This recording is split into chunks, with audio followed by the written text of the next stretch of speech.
Социал-демократ Монголын эмэгтэйчүүдийн холбоо.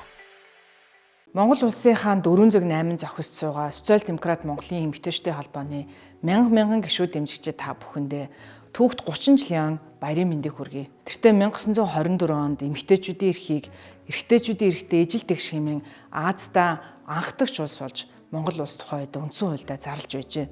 Бид анхдагч улс болсон энэ амжилтаа өнөөдөр 100 жилийн дараагаар холбооныхоо 30 жилийн ойгоор парламент дахь эмэгтэйчүүдийн оролцоогоор Азад тэргүүн байранд орж чадлаа. Энэ том өөрчлөлтийн хойно үеийн Социал-демократ Монголын эмэгтэйчүүдийн холбооны гишүүд, дэмжигчид, ерөнхийлөгч, ерөнхий нарийн бичгийн дарга, удирд зөвлөлийн гишүүд, салбар зөвлөлийн удирдлага, тэргүүлэгчид, гишүүд та бүхний оролцоо маш их байсан гэдгийг онцлон тэмдэглэхийг хүсэж байна. Бидний оролцоо Монгол улсын эмэгтэйчүүд, хүүхдүүд, ахмадууд гэд Монгол улсын нийгэм эдийн засгийн бүхий л салбарын хөгжилд нэн чухал байсаар ирсэн, цаашидч байхаар байна.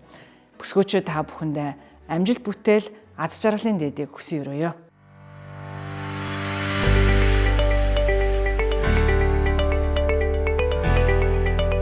Социал-демократ Монголын эмэгтэйчүүдийн холбоо.